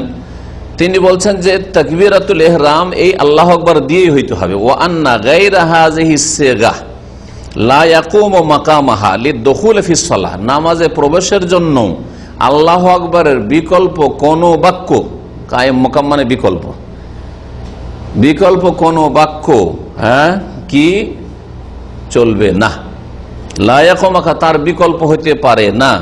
ওয়া তা'য়িনুত তাকবীর মিনাল উমুরি তা'আব্বুদিয়াতি, বলছেন যে আল্লাহু আকবারই বলতে হবে, এটা হচ্ছে ইবাদতগত বিষয়, হ্যাঁ, তা'আব্বুদি বিষয়, ইজতিহাদি বিষয় নয়। তা'আব্বুদের বিপরীত হচ্ছে ইজতিহাদ। সুতরাং নবী সাল্লাল্লাহু আলাইহি ওয়াসাল্লাম সারা জিন্দেগি আল্লাহু আকবার দিয়ে নামাজ পড়লেন, আর কেউ আল্লাহ আজম বলবে, বলে আজম আর আকবার এমন কোন পার্থক্য? এটা হচ্ছে ইজতিহাদ, ইজতিহাদ চলবে না। আমি তো আকবার থেকে কমাইনি, আজম বলেছি, হ্যাঁ, আজিম কবির, কবির মানে বড় আর আজিম মানেও বড়, বরং আজিমের কোয়ালিটির বড় ক্ষেত্রে আজিম শব্দটি ব্যবহার হয়ে থাকে। এইসব ইজতিহাদ চলবে না। কেন? এটি হচ্ছে তা'আব্বুদি বিষয়। আর তা'আব্বুদ যেখানে ইবাদতগত বিষয় হচ্ছে ওয়াহিয়া উমুরুন তাওকীফিয়া, এটি হচ্ছে শরীয়তের দলিল প্রমাণের উপর নির্ভরশীল, তাওকীফি বলা হয়। তাওকীফে পরিবর্তন করা যায় না, আর ইজতিহাদে পরিবর্তন চলতে পারে। একজন আলেমের ইজতিহাদ, সেটা আপনার জন্য ফরজ নাও হইতে পারে, যদি ওর চাইতে ভালো ইজতিহাদ আপনি পান তাহলে, বুঝা গেছে। কিন্তু যখন তাওকীফ হবে তখন সেটাকে পরিবর্তন করা যাবে না। এর উদাহরণ দিই কোরআনে কারীমের বিন্যাস নিয়ে, বুঝা গেছে। কোরআনে কারীমের আয়াতের বিন্যাস হচ্ছে তা'আব্বুদি, তাওকীফি। নবী করিম সাল্লাল্লাহু আলাইহি ওয়াসাল্লামের উপর আয়াত নাযিল হইতে এই আয়াতগুলি অমুক সূরার অমুক জায়গায় রাখো করে দিয়েছে, হ্যাঁ, বুঝা গেছে। এটা হচ্ছে কি তা'আব্বুদি বা তাওকীফি। তাওকীফি মানে দলিলের উপর নির্ভরশীল, কোরআন এবং হাদিসের দলিলের উপর নির্ভরশীল। রাসূলুল্লাহ সাল্লাল্লাহু আলাইহি সাল্লামের আমলের উপর নির্ভরশীল। তিনি সাহাবীকে ডেকে কাতিব ওহী, যে ওহী লিখছেন, বললেন যে এই আয়াতগুলি অমুক জায়গায় লিখো। যেমন ইকরা বিসমের প্রথম 5টি আয়াত নাযিল হলো, তারপরে যখন বাকিগুলো নাযিল হলো তখন নবী সাল্লাল্লাহু আলাইহি ওয়াসাল্লাম বললেন যে আল্লামাল ইনসানা মা লাম ইয়ালামের পরে এই আয়াতগুলি লিখো, কাল্লা ইন্নাল ইনসানা লা ইয়াতগা লিখো। তাহলে আপনি যদি এই আয়াতগুলিকে অন্য কোথাও নিয়ে যান বা আয়াতকে আগে পরে করে পড়েন, হ্যাঁ, একই সূরার আয়াতকে, যে আমি কাল্লা ইন্নাল ইনসানা লা ইয়াতগা থেকে প্রথম রাকাতে পড়লাম আর দ্বিতীয় রাকাতে ইকরা বিসমি রাব্বিকা, তো জায়েজ নয়। জায়েজ না, কারণ আপনি তাওকিফে পরিবর্তন করলে পরিবর্তন জায়েজ নাই, কিন্তু ইজতিহাদি যেটা তাতে পরিবর্তন করলে কোনো অসুবিধা নেই। কোরআনের বিন্যাসের ক্ষেত্রে ইজতিহাদ হচ্ছে সূরাগুলির, প্রথম সূরা ফাতিহা, তারপর সূরা বাকারা, তারপরে আলে ইমরান, তারপর নেসা, বোঝা গেছে, মায়েদা, এইভাবে ইখলাস, শেষ দিকে ইখলাস, ফালাক, নাস, ঠিক আছে, তরতিব কিনা বিন্যাস। এখন কেউ যদি নামাজের ভিতরে তেলাওয়াত করতে গিয়ে অথবা নামাজের বাইরে তেলাওয়াত করতে গিয়ে সূরা নাস পড়ে, তারপরে ফালাক পড়ে, তারপরে ইখলাস পড়ে, তাহাজ্জুদের নামাজ পড়ছেন, প্রথম রাকাতে শুরু করলেন সূরা নাস দিয়ে, দ্বিতীয় রাকাতে ফালাক, তৃতীয় রাকাতে ইখলাস, তারপরে ধরেন লাহাব, তারপরে নাসর, জায়েজ না জায়েজ নয়? কেন জায়েজ বলবো এখানে? কারণ এটা তাওকিফি নয়, কি এটা ইজতিহাদি। কার ইজতিহাদ? এটি উসমান রাদিয়াল্লাহু তাআলা আনহুর ইজতিহাদ, যখন মুসহাফকে একত্রিত করলেন তখন, ঠিক আছে। তাহলে উসমান রাদিয়াল্লাহু তাআলা এই মুসহাফ, যে মুসহাফুল ইমাম বা মুসহাফে উসমানী, সেটা এই বিন্যাসে আসার আগে সাহাবাই কেরামদের কাছে যে নিজের নিজের মুসহাফ তারা লিখে রেখেছেন, যেমন ইবনে মাসউদের মুসহাফ আলাদা ছিল, তার বিন্যাসই আলাদা, তার তরতিবই আলাদা। তাহলে কি তিনি গুনার কাজ করেছেন? কারণ তিনি রাসূলুল্লাহ সাল্লাল্লাহু আলাইহি সাল্লামের, আর রাসূলুল্লাহ সাল্লাল্লাহু আলাইহি সাল্লামের তরতিব মানে ওহির তরতিব, ওহির বিন্যাস, ওহির বিন্যাসের তিনি বিরোধিতা করেন, বিপরীত করেন নাই। তার ইজতিহাদ ছিল যে এইভাবে আমি এর সিরিয়াল করি, তরতিব করি। তো এই বিষয়গুলি বুঝার বিষয় রয়েছে। কি বলছিলাম, যে আল্লাহু আকবারটা হচ্ছে প্রথম বলবেন যে এটা হচ্ছে তাআব্বুদি বিষয়, মানে ইবাদতগত বিষয়, আর ইবাদতগত বিষয় হচ্ছে তাওকিফি, মানে কোরআন সুন্নাহর দলিলের উপর নির্ভরশীল। আর দলিল আল্লাহু আকবার ছাড়া নবী সাল্লাল্লাহু আলাইহি ওয়াসাল্লামের সারা জিন্দেগিতে কখনো আল্লাহ আজম পাই না, আল্লাহ আজল পাই না, আল্লাহ কবির পাই না। হ্যাঁ, সুতরাং অন্য দিয়ে জায়েজ, অন্য বাক্য দিয়ে তাকবীর দেওয়া নামাজের ভিতরে জায়েজ নয়। ওজুব কিরাআতুল ফাতিহা বিদুন বাসমাল্লাহ, এই হাদিস প্রমাণ করে যে সূরা ফাতিহা পড়া ফরজ। সূরা ফাতিহা নবী করিম সাল্লাল্লাহু আলাইহি ওয়াসাল্লাম পড়তেন, আছে না হাদিসে? কিন্তু এখানে বিসমিল্লাহর কথা উল্লেখ করা হয়নি, বিসমিল্লাহর কথা উল্লেখ করা হয়নি। তাহলে বোঝা গেল যে বিসমিল্লাহ ছাড়া সূরা ফাতিহা পড়া ফরজ। ওয়ায়াতি ইস্তিহবাবু কিরাআতিহা সিররান ইনশাআল্লাহ, আর সূরা ফাতিহার সাথে অথবা অন্য কোন সূরার সাথে বিসমিল্লাহ পড়া আস্তে, এটা মুস্তাহাব। এটা ভাষ্যকার বলছেন এটা হচ্ছে মুস্তাহাব, মনে মনে, সিররান, মনে মনে পড়া মুস্তাহাব অধিকাংশ উলামাদের নিকটে। এর বিষয়টা বিস্তারিত আসবে যখন ওই হাদিসগুলো আসবে। একমাত্র শাফি মাযহাবে বিসমিল্লাহ কি করতে হবে? জোরে পড়তে হবে। এই হাদিস প্রমাণ করে যে রুকু করা ফরজ, আর রুকুর ক্ষেত্রে উত্তম হচ্ছে যে রুকু সোজা, পিঠ সোজা করে, পিঠ মাথা সোজা করে রুকু করবে। তারপর রুকু থেকে উঠে সোজা দাঁড়ানো, এটা ফরজ। হ্যাঁ, দাঁড়ানো এবং তার সাথে সাথে সোজা দাঁড়ানো। জি, ওজুব সুজুদ, সিজদা ফরজ এবং সিজদা থেকে উঠা ফরজ, এবং সিজদা থেকে উঠে সোজা হয়ে বসা ফরজ। ওজুব তাশাহুদ বাইনা কুল্লি রাকাতাইন, এখানে রুকুন ফরজ আর অজেব যেগুলি তো একসাথে বয়ান করেছেন ভাষ্যকার, পার্থক্য করেননি, যেমন ফিকহি তরতিবেও তো বলছেন যে প্রত্যেক 2 রাকাতে তাশাহুদ পড়া আবশ্যক, ওয়াজিব। এখন ওয়াজিব বা ফরজটা 2 রকম, ওয়াজিব ফরজটা 2 রকম। কি? একটা হচ্ছে রুকুন আর একটা হচ্ছে ওয়াজিবাত, বুঝলেন? নামাজের ক্ষেত্রে কি বলবেন? রুকুনগুলোও ফরজ আর ওয়াজিবাতগুলিও ফরজ, কিন্তু দুটোতে পার্থক্য করার জন্য কি করেছে? যেগুলি ছুটে গেলেও নামাজ হবে না যতক্ষণ ওটা না করবেন, সেটা হচ্ছে রুকুন বা আরকান। আর যেগুলি যদি অনেক চাকরিতে ছুটে যায় তাহলে সহজ সিজদা দিয়ে ঘাটতি পূরণ করা যাবে, কিন্তু সেটাও আবশ্যক, ইচ্ছা করে ছাড়া যাবে না, সেটা হচ্ছে ওয়াজিব। যেগুলি নামাজের ভিতরে কতটি আছে?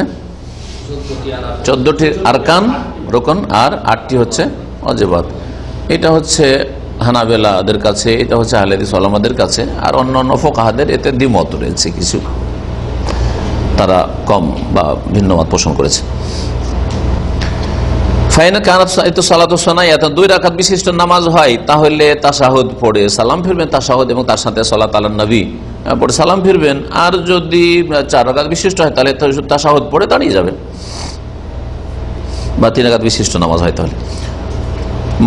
মাশরুইয়াত ইফতিরাসুল মুসাল্লি, মুসাল্লি পা বিছিয়ে বসবে বাম পা, আর ডান পাকে কি করবে? দাঁড় করবে। এটা কোন তাশাহুদে? প্রথম তাশাহুদে। হ্যাঁ, ফি গায়রি তাশাহুদিল আখির, শেষ তাশাহুদ ছাড়া অন্য তাশাহুদ, তার মানে প্রথম তাশাহুদে। আর শেষ তাশাহুদে কি করবে?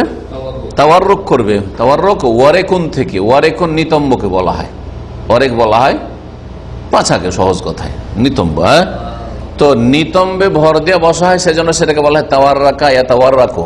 তাওয়াররাকা মানে জালাসা আলাল ওয়ারেকে, নিতম্বে বসলো, এটাকে তাওয়াররাক বলা হয় ভাবে তাফাউতি।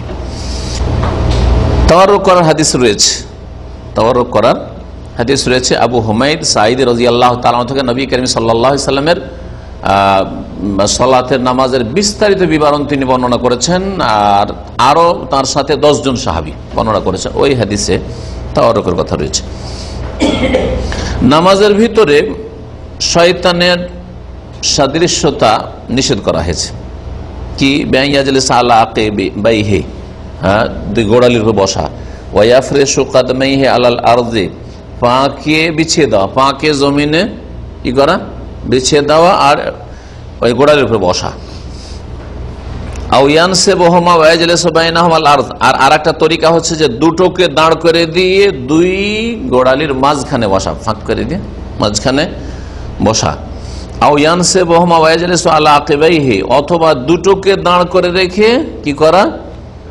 গোড়ালির উপর বসা। বুঝলেন? প্রথমটা তাহলে কি ছিল? 2 পাকে বিছিয়ে দিলেন, 2 পাকে বিছিয়ে দিলেন, আর গোড়ালির ওপর ভর দিয়ে বসলেন, এটা। আর দ্বিতীয়টা হচ্ছে 2 পা খাড়া করে 2 পায়ের মাঝখানে বসা। আর তৃতীয়টা হচ্ছে যে হ্যাঁ, 2 পাকে খাড়া, বিছালেন না, শুধু প্রথমটা বিপরীত ওই ক্ষেত্রে বিছালেন না, দাঁড় করে রেখে গোড়ালির উপরে বসা। জি, তিনটি তরিকাকে শামিল কোন বাক্যটি? নবী সাল্লাল্লাহু আলাইহি ওয়াসাল্লামের উকবাতুশ শয়তান, রাসূলুল্লাহ সাল্লাল্লাহু আলাইহি ওয়াসাল্লাম শয়তানের গোড়ালি হতে নিষেধ করতেন, মানে শয়তানের সাদৃশ্য বসতে। এটা শয়তানি বসা, তাহলে হতে পারে যে শয়তান দিন শয়তানি হয়ে বসে, এই বসা পছন্দ করে, আল্লাহু আলাম। এই বসাগুলি হচ্ছে মাকরুহ, অপছন্দনীয়। তারপরে সেজদার ক্ষেত্রে হিংস্র পশুর সাদৃশ্যতা নিষেধ করা হয়েছে। জি, কেন? এতে অলসতা আসে, অলসতা আসে, ঘুম চলে আসে, কিছুক্ষণ এরকম করে থাকেন, ঘুম চলে আসে, আরাম লাগে। হ্যাঁ, জি। বলছেন ভাষ্যকার, ফাইন্নাহু উনওয়ানুল কাসালি ওয়াদ দাফ, এতে দুর্বলতা প্রকাশ পায়, যে এইভাবে রাখতে পারছেন না, দুর্বল আপনি। আর আরেকটা কি? অলসতা, অলসতা প্রমাণ পায়। আর নামাজ শেষ করতে হবে সালাম দিয়ে, এটাও প্রমাণ করে। নবী সাল্লাল্লাহু আলাইহি ওয়াসাল্লাম কি দিয়ে নামাজ শেষ করতেন? সালাম দিয়ে। ওয়া কানা ইয়াখতামুস সালাত বিতাসলিম, সালাম, আল্লাহ পাকের প্রশংসা গুণগান দিয়ে আপনি নামাজ শুরু করলেন, ঠিক আছে? তাকবীরটাও আল্লাহ পাকের গুণগান, আর তারপরে আপনার ইস্তিফতার দোয়া, সেখানে আল্লাহ পাকের সানা গুণগান হইল। তারপরে আর নিজের জন্য দোয়া করা হলো, কিছু এরকম রয়েছে যেগুলোতে দোয়া রয়েছে, যেমন আল্লাহ বাইদ বাইনি, এগুলোতে আল্লাহর কাছে দোয়া করা হয়েছে। আর সুবহানাকা, যেটা সেটা আল্লাহ পাকের গুণগান বর্ণনা করা হয়েছে। সূরা ফাতিহা, তাতে আল্লাহ পাকের হামদ ও সানা গুণগান রয়েছে এবং দোয়াও রয়েছে, দুটোকে শামিল। এগুলো দিয়ে শুরু করা নামাজের শুরুটা দেখেন একটু একটু গভীরভাবে। আর নামাজের শেষটা আল্লাহর বান্দাদের জন্য নেক দোয়ার সাথে, আসসালামু আলাইকুম রহমতুল্লাহ, আসসালামু আলাইকুম রহমতুল্লাহ। যারা মুসাল্লি ওখানে হাজির মানুষ মুসলিম ওই মসজিদে, তাদেরকে সালাম বললেন। আর ওখানে যারা মালায়েকা হাজির এবাদতে, তাদেরকে কি করলেন? সালাম বললেন। যেন ওয়া দুআউল মুসাল্লিন ওয়াল হাজিরিন ওয়াল গায়িবিন আস-সালিহিন বিসসালাম মিন কুল্লি শুরুর ওয়ান নাকাইস, সমস্ত রকম অনিষ্ট থেকে আল্লাহ পাক যেন সহিহ সালামত রাখে, এই দোয়া করে আপনি নামাজকে শেষ করলেন। সুন্নাত। কিন্তু নবী করিম সাল্লাল্লাহু আলাইহি ওয়াসাল্লামের যে আমলগুলি হাদিসে বর্ণনা করা হয়েছে, হাদিসে কথা বলা হয়নি যে এটা হচ্ছে রুকুন, এটা হচ্ছে। নামাজের বাইরে বেশ কিছু আমল রয়েছে যেগুলিকে আর একটা নাম দেওয়া যাবে, সেটা হচ্ছে শর্ত। তাহলে শুরুতুস সালাহ, আরকানুস সালাহ, ওয়াজিবাতুস সালাহ আর সুনানুস সালাহ, এই 4টা বিষয় মনে রাখবেন। ফোকাহে কেরামরা জনসাধারণের, মুসলিমদের, আম লোকদের সুবিধার জন্য এই ভাগগুলি করেছেন। নবী করিম সাল্লাল্লাহু আলাইহি ওয়াসাল্লামের শুধু কোনো কর্ম করাটা ফরজ ওয়াজিব প্রমাণ করে না, যে নবী সাল্লাল্লাহু আলাইহি ওয়াসাল্লাম করলে সেটা রুকুন হয়ে যাবে অথবা ওয়াজিব হয়ে যাবে, এটা প্রমাণ করে না। ওয়াইন্নামা তাদুল্লু আলা ইসতিহবাব ইল্লা ইযা ওয়ারাদা মা ইয়াক্তাজি যালিকা। নবী সাল্লাল্লাহু আলাইহি ওয়াসাল্লাম করেছেন, সেটা মুস্তাহাব হতে পারে, কিন্তু যখন দেখবো যে না, এখানে আমি এমন ইশারা ইঙ্গিত পাচ্ছি বা এমন দলিল প্রমাণ পাচ্ছি যে সেটা মুস্তাহাব থাকে না, এর অনেক গুরুত্ব দেওয়া হয়েছে, এর জন্য তাগিদ রয়েছে, তখন সেটা ওয়াজিবাতে যাবে অথবা রুকুনে যাবে। তারপরে যে বিষয়গুলি উল্লেখ করা হলো, যে কথা কাজগুলি উল্লেখ করা হলো এই হাদিসে, এই সম্পর্কে বলছেন যে এগুলি যে ওয়াজিব এটা প্রমাণ করে কোন হাদিস? নবী সাল্লাল্লাহু আলাইহি ওয়াসাল্লাম এভাবে নামাজ পড়েছেন এবং তিনি বলেছেন, বুখারী মুসলিম হাদিস, সাল্লু কামা রাআইতুমুনি ওয়াসাল্লি, আমার মতো তোমরা নামাজ পড়ো, আমি যেমন নামাজ পড়লাম তেমন তোমরা নামাজ পড়ো। তো এই হাদিসটাকে যদি এই আমলগুলির সাথে অ্যাড করেন, মিলান, তাহলে কি বোঝায়? যে নামাজ পড়তে হবে কার মতো? রাসূলুল্লাহ সাল্লাল্লাহু আলাইহি ওয়াসাল্লাম নামাজের মতো, তাহলে ওয়াজিবাত বোঝায়। এই জন্য নামাজের ভিতরের অধিকাংশ কাজগুলি রুকুন, ওয়াজিবাত, আর তারপরে কিছু জিনিস রয়েছে মুস্তাহাব্বাত, সুনান, আর যেগুলি সম্পর্কে উলামাদের কিছু ইখতিলাফ থাকলেও অধিকাংশ ক্ষেত্রে হয়তো একমত। প্রথম তাশাহুদ সম্পর্কে ফুকাহাদের ইখতিলাফ রয়েছে। প্রথম তাশাহুদ ওয়াজিব না সুন্নাত? কি জানেন আপনারা? ওয়াজিবাতুস সালাহ, রুকুনও নাই আর সুন্নাত নেই, ওয়াজিব।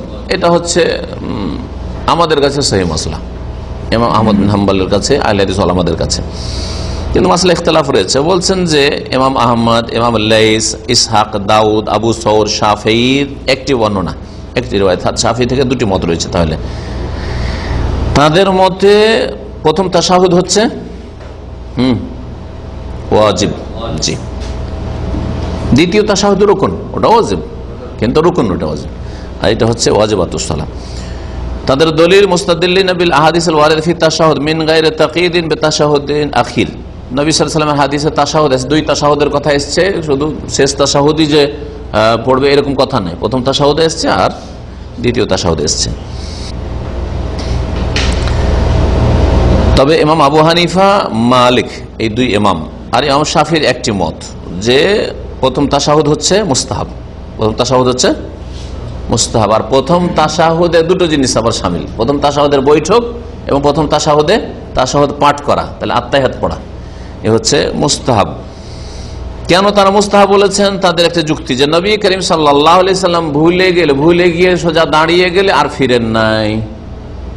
দেখলেন দলিল, তাদের দৃষ্টিভঙ্গি তাদের এটা। জি, বলছেন যে ওয়াদালিলহুম, ইমাম আবু হানিফা এবং ইমাম মালিক, তাদের দলিল হচ্ছে যে আন্না নাস তারাকাহু মাসাহুয়ান, যখন প্রথম তাশাহুদ ছুটে গেছে, উঠে গেছেন এবং আত্তাহিয়াতও পড়া হয়নি, বসাও হয়নি, উঠে গেছেন, তখন ছেড়ে দিয়েছেন, ওয়ালাম ইয়ারজি ইলাইহিমা, আর ফিরে যান নাই। সাহাবায়ে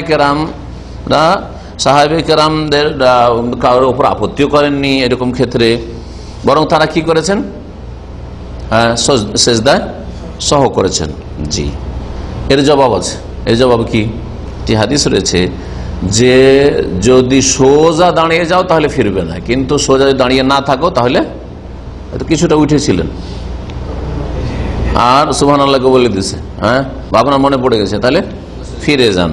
আবু দাউদ মুগীরা বিন শুবা রাদিয়াল্লাহু তাআলা আনহু থেকে বর্ণিত হাদিস, নবী সাল্লাল্লাহু আলাইহি ওয়াসাল্লাম ইযা কামা আহাদুকুম ফি রাকাতাইন, দুই রাকাত পড়ে যদি কোনো মানুষ তোমাদের দাঁড়িয়ে যায়, ফালাম ইয়াস্তাতিম্মা কায়মান, কিন্তু পূর্ণ দাঁড়ায় নাই, ফালিয়াজলিস, তাহলে যেন বসে যায়। ফাইজাস্তাতাম্মা কায়মান, আর পুরাপুরি যদি দাঁড়িয়ে গিয়ে থাকে, ফালায়াজলিস, তাহলে আর বসবে না, কারণ আর এক রুকনে চলে গেছেন, এক রুকনে ঢোকার পরে আর এক রুকনে ফিরে আসা যায় না, সেই জন্য। ওয়ায়াসজুদু সাজদাতাই সাহ, আর এই ক্ষেত্রে সেজদায়ে সহ করবে ঘাটতি পূরণ করার জন্য। তাহলে কি আমরা বুঝলাম খোলাসা যে প্রথম তাশাহুদের বৈঠক আর প্রথম তাশাহুদ এই দুটো ইমাম আবু হানিফা আর মালিকের কাছে সুন্নাত, সুন্নাত বলেন, সুন্নাত মানে সুন্নাত, আর অন্যদের কাছে ওয়াজিব।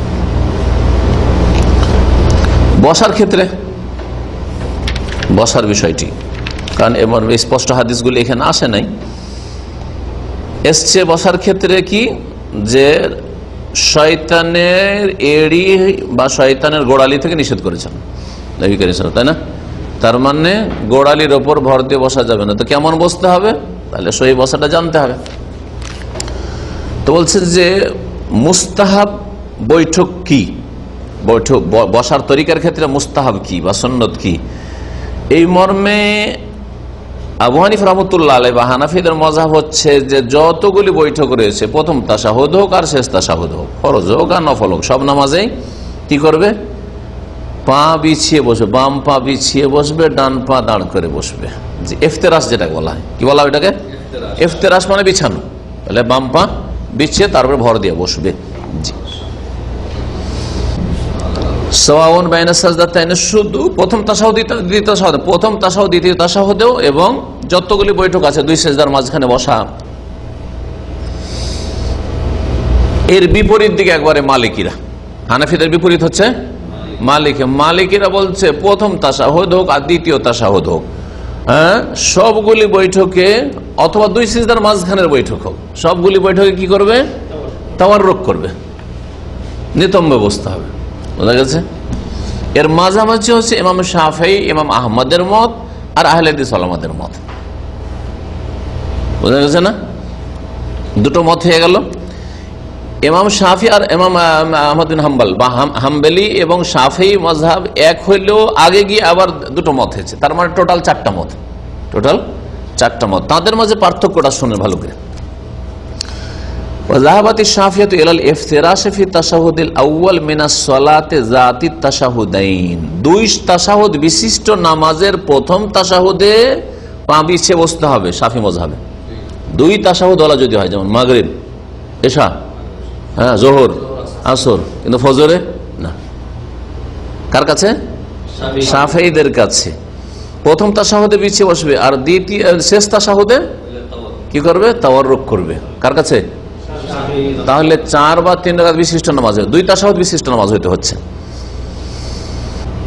ওয়াযাহাবাতিল হানাবিলা ইলাল ইফতিরাশ ফি তাশাহুদিল আউয়াল ওয়া ফি তাশাহুদিল আখির ইযা কানাতিস সালাতু লাইসা ফি ইল্লা তাশাহুদ ওয়াহিদ, হাম্বলীদের কাছে প্রথম তাশাহুদে পা বিছিয়ে বসবে, বাম পা বিছিয়ে, আর শেষ তাশাহুদে ইফতিরাশ করে মানে বাম পা বিছিয়ে বসবে যদি তাতে একটা তাশাহুদ থাকে। তাতে কি থাকে? একটি তাশাহুদ থাকে। তার মানে ফজরে তাহলে হাম্বলীদের কাছে কি হবে? হ্যাঁ বলেন, ইফতিরাশ। আর তাওয়াররুক কখন হবে? তাহলে নিতম্বরে বসা। বলছে ফি তাশাহুদিল আখির মিনাস সালাতি যাতি তাশাহুদাইন, দুই তাশাহুদ বিশিষ্ট যদি নামাজ হয় তাহলে দুই তাশাহুদের শেষ তাশাহুদে নিতম্বে বসবে। এটা হচ্ছে হাম্বলীদের মত। এক হলো কত? এক হয়ে গেল। হাম্বলীটা ক্লিয়ার করে নেন আবার আরেকবার করে। হাম্বলী মত কি বললো? হ্যাঁ, বিছিয়ে বসবে কখন? না বলেন, প্রথম তাশাহুদে বিছিয়ে বসবে। আর যেই নামাজে এক তাশাহুদ আছে, যে নামাজে এক তাশাহুদ আছে সে তাতে কি করবে? বিছিয়ে বসবে। তার মানে ফজরও বিছিয়ে বসবে। আর যেই নামাজে দুই তাশাহুদ আছে তার শেষ তাশাহুদে কি করবে? তাওয়াররুক করবে। তার মানে তাহলে হাম্বলী মাযহাবে যোহরে, আসরে, মাগরিবে, এশাতে এগুলোতে কি করবেন? তাওয়াররুক করবেন শেষতে, ঠিক না? ফজরে তাওয়াররুক করবেন না। এটা না হলো ফজরে তাহলে তাওয়াররুক করবেন না হাম্বলী মতে। শাফিঈ মতে কি হচ্ছে? পার্থক্য অবশ্যই আছে, হয়তো স্পষ্ট হয়নি ব্যাখ্যা। ইফতিরাশ মানে বিছিয়ে বসতে হবে প্রথম তাশাহুদে মিনাস সালাত যাতি তাশাহুদিন ওয়াইলা তাওয়াররুক ফি তাশাহুদিল আখির, আর শেষ তাশাহুদ যেটা সেটাতে নিতম্বে বসবে। হ্যাঁ, শেষ তাশাহুদে কি করবে? নিতম্বের উপর বসবে। শেষ তাশাহুদ কথা নামাজের শেষ তাশাহুদ সাওয়াউন আকানাতিস সালাত সুনাইয়া আম আকসার মিন যালিকা, সেই নামাজ 2 রাকাত বিশিষ্ট অথবা 4 রাকাত বিশিষ্ট, 3 রাকাত বিশিষ্ট বুঝেছেন শাফিঈদের। তার মানে শাফিঈ মতে ফজর নামাজে যেহেতু ওই আপনার একটাই তাশাহুদ, ওইটা শেষ তাশাহুদ, সেই জন্য কি করতে হবে, এটাতে তাওয়ারুক করতে হবে। তাহলে ফজরে শাফি মতে নিতম্বের উপর বসতে হবে, তাওয়ারুক করতে হবে, আর হাম্বলি মতে ইফতিরাশ হবে। এখানে এর পার্থক্য হলো, জি হ্যাঁ।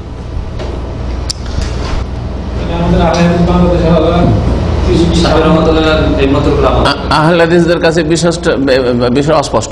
আহলে হাদিস ওলামারা আমাদের দেশে করেছে কি, যেহেতু হানাফিদের পাশাপাশি বাস করে, সুতরাং শাফি মতটা আমল করলেই হইল, হাম্বলি মতের ফেকা পড়েনি, তেমন কিছু জান না, কিন্তু ওই শাফি মতটাকে ধরে নিয়েছে যে আমাদের। আর একটা যুগ ছিল যে আহলে হাদিস পরিচয় দেওয়া খুব মুশকিল ছিল ইংরেজদের আমলে, কারণ ইংরেজদের নজরেও চোখের বালি, বড় দুশ্মন ওয়াহাবি আহলে হাদিস, কারণ ওরাই জিহাদি আন্দোলন করে, যার ফলে আহলে হাদিসরা নিজের পরিচয়টা শাফি বলে দিয়েছে। এই জন্য এখনো আহলে হাদিস মেজরিটি এলাকায় গেলে জনসাধারণ কিন্তু আহলে হাদিস নাম জান না। তোমরা কি বলছো, ওরা হানফি, আমরা শাইফি, শাফিটাও বলতে জানি না। কি বলে, যেমন রাজশাহী দিনাজপুরের দিকে যাবেন, তোমরা কি বলছো, আমরা শাইফি, কথা হচ্ছে না, হয়তো বলবে যে আমরা ফারাজি। ফারাজি একজন ওই ইংরেজের বিরুদ্ধে আন্দোলন করেছিলেন, হ্যাঁ জি জি, ফারাজি আন্দোলন যে ছিল একটা, সেই জন্য ওদেরকে ফারাজি বলা হয়। হানাফির নামটাকে বিকৃত করে বলছে এরা ফারাঠি রে, ফারাঠি। এগুলো সব চলে আসছে ওই ইংরেজদের যুগ থেকে। জি, কি বুঝলেন? তো যার ফলে আমাদের দেশে আমরা হানাফিদের বিপরীত ফতোয়াটা দেখলে ধরে নেয় যে শাফির মতটাই ধরে নেয় যে এইটা আমাদের। কিন্তু আরবদের সাথে যোগাযোগ হওয়ার পরে তখন আবার ভালো করে যারা আরব দেশগুলিতে পড়ে গেছে, তখন হাম্বলি এবং শাফি মযহাবের দুটোকে আবার তুলনা করে দেখে যে দুটো মতের মধ্যে কোনটা বেশি শক্তিশালী। যার ফলে মাদানী ওলামারা অনেক সময় শাফি মতকে প্রাধান্য না দিয়ে দেখে যে হাম্বলি মতটি এখানে বেশি প্রাধান্যযোগ্য, তখন তারা প্রাধান্য দিয়ে থাকে। বোঝা গেছে? ঠিক সূরা ফাতিহার বিষয়টা ওইরকম হয়েছে। সূরা ফাতিহা পড়ার বিষয়টা, সূরা ফাতিহা পড়ার বিষয়টা আমাদের আহলে হাদিস ওলামারা জানে যে হানফিরা সূরা ফাতিহা মোটেই পড়ে না মুক্তাদি, আর আমাদেরকে কি করতে হবে, জেহরি হোক আর সিরি হোক, শুনলেও পড়তে হবে আর সকলকে পড়তে হবে। বোঝা গেছে? এই জন্য আহলে হাদিস অধিকাংশ ওলামাদের ফতোয়া হচ্ছে যে রুকু বেলে রাখাতে হবে না, কারণ তার সূরা ফাতিহা ছুটে গেল, কারণ হানাফিদের পাশাপাশি শাফিদের ফতোয়াটা তারা নিয়েছে। কিন্তু আরব দেশে যখন আমাদের আহলে হাদিস ওলামারা পড়ে শুনে গেল, তখন দেখলো যে ইমাম আহমদ বিন হাম্বলের দলিল তো বড় মজবুত। ইমাম ইবনে তাইমিয়া বলছেন যে শুনলে তখন আর পড়া লাগবে না, ইবনুল কাইয়িম বলছেন, ইমাম আহমদ তার আগে বলছেন, তারপরে নাসিরুদ্দিন আলবানী বলছেন। তো শুধু এই মাসালার জন্য বলে নাসিরুদ্দিন আলবানী আহলে হাদিস নয়, সালাফি নয়, ইবনে তাইমিয়া সালাফি নয়, সালাফিদের ইমাম তারা। তকলিদ যায় বলতাম যে ওই চার ইমামে যে তকলিদ শুরু করে, ওইরকম আপনারাও তকলিদ শুরু করেন। হ্যাঁ, এত বড় ইমাম তিনি। তো কথা হচ্ছে যেহেতু তকলিদে সাকসি ইসলামে নেই, সুতরাং বলা হবে না যে তুমি ইবনে তাইমিয়া তকলিদ করো। কিন্তু ইবনে তাইমিয়া মুহাক্কিকের দিক থেকে আর মুহাদ্দিসের দিক থেকে আর ফিকহের দিক থেকে আইম্মা আরবার চাইতে কোনো কিছুতেই কম না, রাহিমাহুমুল্লাহ। জি, তো কথা হচ্ছে যে যখন আরব দেশে আমাদের মাদানী ওলামারা পড়ে শুনে গেল, তো তখন অনেকেই বা এই কিতাবগুলি যখন তাদের মোতালাতে আসলো, স্টাডিতে আসলো, মজমুয়া ফাতাওয়া স্টাডিতে আসলো, তখন তাদের ফতোয়াগুলিতে নম্রতা আসলো। তখন তারা অনেকেই বলল যে না, যদি শোনে আর এই ক্ষেত্রে পড়ার সময় পেল না, তো শোনাই যথেষ্ট, শোনাই যথেষ্ট। আমি যখন প্রথম মদিনা ইউনিভার্সিটিতে প্রথম বছরে প্রত্যেকটা সাবজেক্টে একটা করে বাহাস লিখতে হয়, মানে একটা করে আর্টিকেল লিখতে হবে, 20 নম্বর ওতে থাকবে, আর 80 নম্বর 2 পরীক্ষাতে 40 করে হাসিল করতে হবে। তার মানে এটা একটা বড় অঙ্কের নম্বর। আমাকে ওই একটা আর্টিকেল 20 পৃষ্ঠার লিখতে হবে, 20 নম্বর পাবো মাত্র। বুঝা গেছে? 15-20 পৃষ্ঠা লিখতে হবে। প্রত্যেক সাবজেক্টে ফরজ করে দিয়েছিল তখন, এখন উঠিয়ে দিয়েছে আবার প্রত্যেক সাবজেক্টে। হ্যাঁ, অল্প নাম্বার। জি হ্যাঁ, এই করে পাস করতে হয়েছে। তো 20 নম্বরে যদি 15 পেয়ে যায় তাহলে তো অনেক পিছিয়ে গেলাম, কারণ ওইদিকে আবার 90-এর নিচে নামলে তো আর মুমতাজ হওয়া যায় না। যাই হোক, লিখতে গিয়ে তো আমরা তো আহলে হাদিস আলেমদের কাছে পড়েছি আর শক্ত ফতোয়া পড়েছি, ওই শাফি মযহাবটাই জানি। একেবারে পড়লাম ঠিকই, কিন্তু মনে শান্তি হলো না। ইবনে তাইমিয়া রাহমাতুল্লাহ 80 পৃষ্ঠা পড়লাম, ইবনে তাইমিয়া রাহমাতুল্লাহ সূরা ফাতিহা ইমামের পিছনে পড়তে হবে না, শোনাই যথেষ্ট, এর উপরে 1 পাত 2 পাত 10 পাতা লেখেননি, 80 পৃষ্ঠা লিখেছে। 37 খণ্ডে যে মাজমুয়া ফাতাওয়া আছে 80 পৃষ্ঠা লিখেছে। তাহলে ওই 20টা পাতা লিখবো তো একজন লেখকের 80 পৃষ্ঠা পড়তে হয়েছে, তাহলে আর তো অন্য লেখকের পড়েছি, তারপরে ওতে মানে তৃপ্তি হলো না। প্রাধান্য দিলাম কোনটাকে? তারপরে ছাত্রকে প্রাধান্য দিত ইখতিলাফি মাসলায় আপনি লিখতে গিয়ে। আমার বিষয়বস্তু ছিল সূরা ফাতিহা ইমামের পিছনে পড়া। আমি বললাম যে সহি ওইটাই, যেটা ইমাম শাফি বলেছেন, ওইটা আহলে হাদিস ওলামারা বলেছেন, ওইটা আমাদের ভারত উপমহাদেশের বড় বড় কিছু মুহাদ্দিসদের নাম উল্লেখ করে দিলাম, দিয়ে ওইটাকে তাজি দিলাম। আমাদের দেশের আলেমরা যদি হয়তো হানাফি তো ফেল করিত, নিঃসন্দেহে ফেল করিত, তাই না? এই জন্য আলিয়া পরীক্ষা দিতে গিয়ে আহলে হাদিস ছেলেরা কি করে জানেন, হানাফি ফতোয়াটাকে প্রাধান্য দিয়ে আসে, না নম্বর পাবে না, কারণ ও এক্সামিনার হচ্ছে হানাফি। ও যদি ওর বিরোধী লিখে তাই 1 নম্বর দিবে না, দিবে ফেল করিয়ে। কিন্তু এখানে ফেল করেননি, 2টা নম্বর কেটেছে, 18 নম্বর পেয়েছে, 18। তাহলে 2টো কিসে কাটলো? কারণ ওস্তাদের সাথে অনেক বাহাস করেছে আহলে হাদিস ছেলেরা, ভারত পাকিস্তান, আমাদের সাথে ইন্ডিয়া পাকিস্তান বাংলাদেশের ছেলে ছিল, যদি আমার ক্লাসমেটে বাংলাদেশি আহলে হাদিস ছিল না, বাংলাদেশে একজন ছিল আবার হানাফি, আর বাকিগুলো ছিল ইন্ডিয়ান ছিল, পাকিস্তানি ছিল, আফগানি ছিল। তো ওর সাথে অনেক বাহাস চলতো, মানে দলিল দেওয়া দেয়, ছাত্র দলিল দিচ্ছে, ওস্তাদ দলিল দিচ্ছে, এরকম চলতো। তো আমরা অনেক ওস্তাদকে মানাবার চেষ্টা করছি যে এটা ফতোয়া ঠিক না, যে আপনি বলছেন যে সূরা ফাতিহার পিছনে না পড়লেও চলবে, শুনলেই চলবে, এটা ঠিক না। আর বলছেন না এইটাই বেশি ঠিক। এই ভিন্ন মত থেকে গেছিল, ওর উপরে লিখলাম, 18 নম্বর পেলাম, বুঝেছে? তো পরে যেহেতু অনেকটা পড়াশোনা করলাম, নম্রতা আসলো, দেখলাম যে না, এই জন্য আমি যদি কেউ উচ্চস্বরে কেরাত শুনে আর নাও পড়ে, এহতিয়াতান পড়ে নেন, আমি বলছি এহতিয়াতান আমিও পড়ি, সতর্কতামূলক, কিন্তু নামাজ হবে না, এই শক্ত ফতোয়া দিনে, এবং শাফিঈ এবং বুখারী ফতোয়াটা দিনে। হ্যাঁ, শক্ত ছিলাম, জি হ্যাঁ, হ্যাঁ, যাই হোক এহতিয়াতান বলছি, কিন্তু নামাজ হবে না, না একবারে, বোঝা গেছে? জি হ্যাঁ, টাইম তো শেষ হয়ে গেছে এই হাদিসের। হ্যাঁ, এই ইখতিলাফি মাসলা মাসাইলগুলি পড়লে সময় লেগে যায়, বুঝা গেছে? কোনটা? তো নবী করিম সাল্লাল্লাহু আলাইহি ওয়াসাল্লামের কাউলি হাদিসে রয়েছে যে আপনাদের কাম খারাপ হচ্ছে, নবী সাল্লাল্লাহু আলাইহি ওয়াসাল্লামের কাউলি হাদিস, মান কানা লাহু ইমাম ফাকিরাতুল ইমাম লাহু কিরাতুন, এটাও কাউলি হাদিস। যার ইমাম হবে, মানে যে মুক্তাদি হয়ে নামাজ পড়বে, তো ইমামের কেরাতি হচ্ছে তার কেরাত।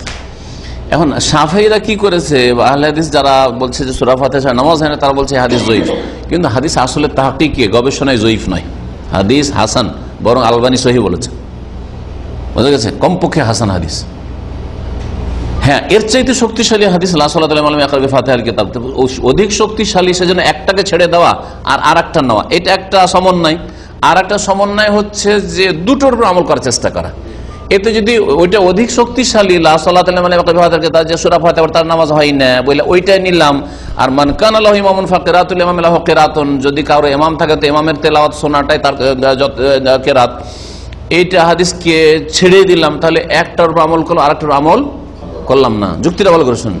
আর যারা বলছেন যে দুটোর আমল করব, এটা বেশি ভালো না, সমন্বয় করে, তারা বলছে যে যখন উচ্চ স্বরে কানে আওয়াজ পৌঁছিয়েছে সূরা ফাতিহার, তখন এই হাদিসের যে দ্বিতীয় হাদিসটা, তখন এই হাদিসের আমল করে ইমামের কেরাতটা আমার কেরাত, মানে ওনার কেরাতটা শোনাটাই হচ্ছে আমার কেরাত। কিন্তু যখন মনে মনে পড়ছেন ইমাম সাহেব, অথবা জোরে পড়ছেন কিন্তু আমার কানে আওয়াজ আসে না, মাইকে যেসব দেশে নামাজ হয় না, এখানে সৌদি আরব নয় মাইকে নামাজ হচ্ছে, বাংলাদেশে কোথায় মাইকে নামাজ হচ্ছে, 1-2 কাতার পিছনে কিছু শোনা যায় না, শোনা যায় তেলাওয়াত শোনা যায় না, শুধু মুকাব্বির হয়তো তাকবীর দিচ্ছে, ওইটাই শুনতে পাচ্ছেন, তেলাওয়াত শুনতে পান না। তো যখন শোনেন না, তখনকার অবস্থার উপর কোন হাদিসকে ফিট করবো? লা সালাতা লিমান লাম ইয়াকরা বিফাতিহাতিল কিতাব, যে সূরা ফাতিহা পড়লো না আর ওই হাদিসের আলোকে শুনলো না, তার নামাজ হয় না, তার নামাজ মানে এইভাবে 2 হাদিসের উপর কি হয়ে গেল? আমল হয়ে গেল। এগুলি হচ্ছে ইজতিহাদ, এগুলি হচ্ছে ফিকহ। তো হানাবিলা এটাই বলেছে। এখানে আজকে শেষ করা মাসলা মাসাইল ফিকহ আরো আছে, কিন্তু ইনশাআল্লাহ বাকি ফিকহি মাসাইলগুলি আগামীতে বলবো। জাহাঙ্গীর সাহেবকে একজন প্রশ্ন করেছিলেন এই সূরা ফাতিহা ইমামের পিছনে পড়া নিয়ে।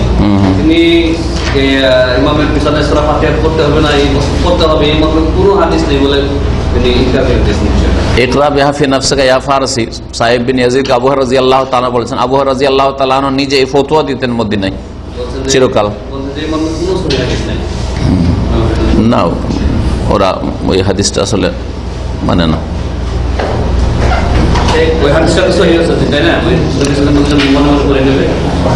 আব্দুল্লাহ জাহাঙ্গীরের চাইতে বড় ওদের মুহাদ্দিস হানাফি, কথা বোঝা গেছে।